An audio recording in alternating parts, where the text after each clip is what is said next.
Hey, good morning, all. This is the fourth vlog I've ever done. Today, I'm probably going to mainly talk about music production just because that's what's on my mind. I spent most of the morning from maybe 1 o'clock, 12, something like that, listening to a couple of Gorillaz albums. And then I started listening to MF Doom. And I mean, a lot of it made me think about when I tried to do some hip hop stuff. There's an EP called Hard Southern Funk, which is pretty much my rendition of paranoid schizophrenic rendition of 90s style hip hop. But it's really psychedelic. The rhymes are not that great because I don't have the great flow. I don't fully understand how flow works. I'm still learning. But as far as it goes, I do think that the beats on that particular EP, on the final version that's released on Spotify and all the different places, turned out really well. It was a fictional band of sorts because I'd come up with the idea that there was a producer named Come On Breathin' who produced the entire EP, but I actually did everything on it. It's almost like that's the downside of the Gorillaz influence, is that it's like the Pink Alice character, which is an abandoned project of sorts. I released 4 songs from it on, I think it was the New Revolution, where it was a pop star that was a digital pop star that used a digital, what do you call it? Not chip tune, what do you call it? Shit. Crap. Like the digital chipmunk voices. I can't remember what it's called off the top of my head. I don't think it's a vocoder. But anyway, I did a series of songs, most of which were inspired by anime. And they turned out really well. I mean, I think that was a strange thing, is that it dawned on me when I was making those that a lot of my problem with my songwriting for the last couple of years before I made them was that I was obsessed with improvisation. So I would literally work really hard on the background music or the beats or however you view it for the last couple of years, like just making these complex drums, then spreading them out. And then I would basically improvise words on them, melodies or flow, anything. Like it could be anything. It was borderline spoken word shit, but it also had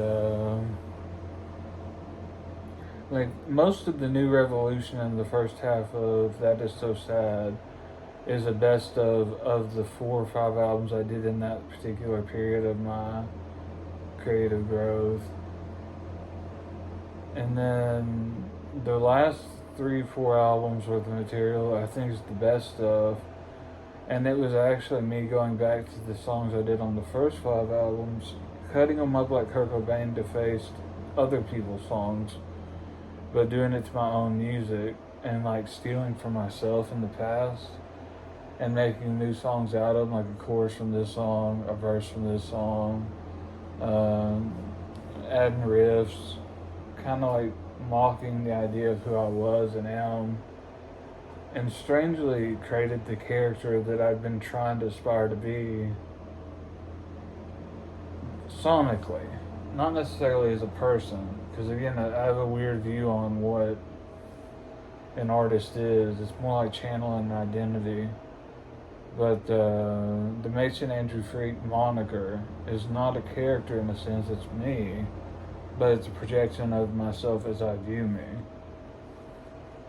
So it's almost like a hybrid between traditional media artists like Kurt Cobain and modern fake bands like the Gorillaz or Osaka what was it?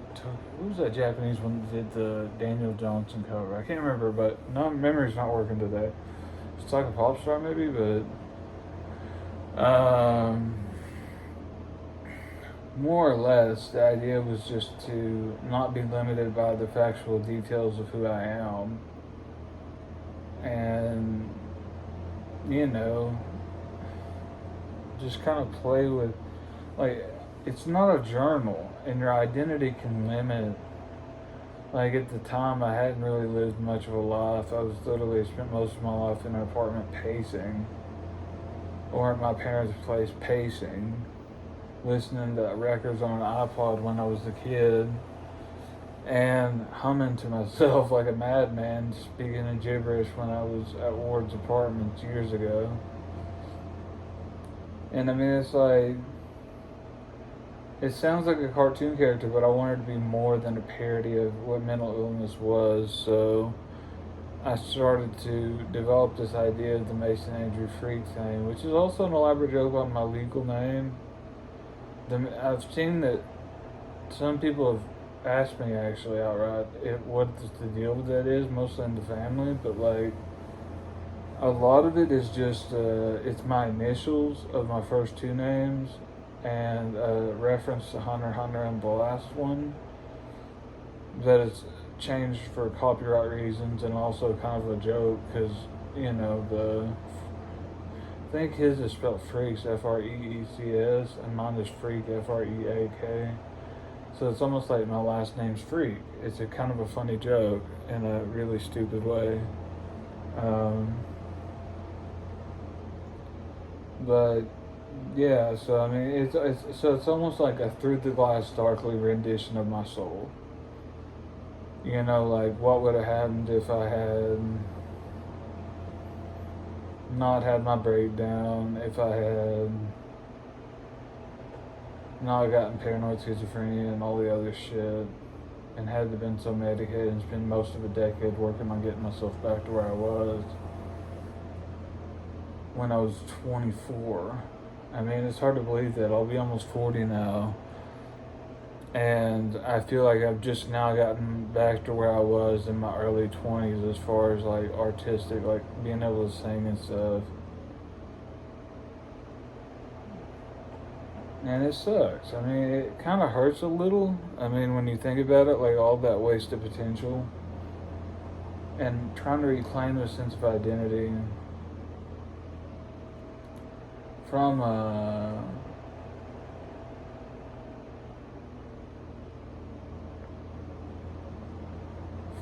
the failures of my life is hard, but I try. That's all I can really say. I've tried. I'm doing the best I can, and I don't know. But anyway, a lot of the way I did stuff is, my new way of composing is to usually do the guitar first, then hum a melody, then write the lyrics. Then I adapt it to my software where I add the drum lines, either copy or follow the guitar line with the bass, or sometimes I'll do something more dissonant, like on, what was that song even called? I can't remember. One of the songs has got this boom, boom, boom, boom, boom, boom bass line, and I think that it's one of the best bass lines I've ever made. But that was one of those bass lines that just kind of got stuck in my head for years, and I didn't know what to use it for. Oh, Birdcage Evergreen. It's on Birdcage Evergreen, or Song for Shelley. And yeah, this is probably a bad vlog. I probably need to re-record it again, but I'm probably not going to, because I'm trying to be as authentic as I can be. Just ranting. This is like a DJ host from hell or something. But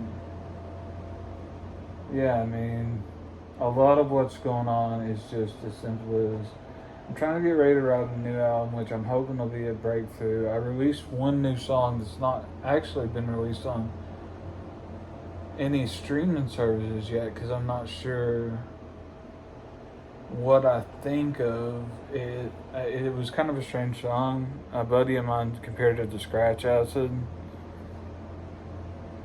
which is a cool comparison, but it's called Biblical Love. It's on Bandcamp if you want to check it out, but I guess we'll wrap up for today, and then we will I'll probably do another one tomorrow morning. So, peace and love. Take it easy.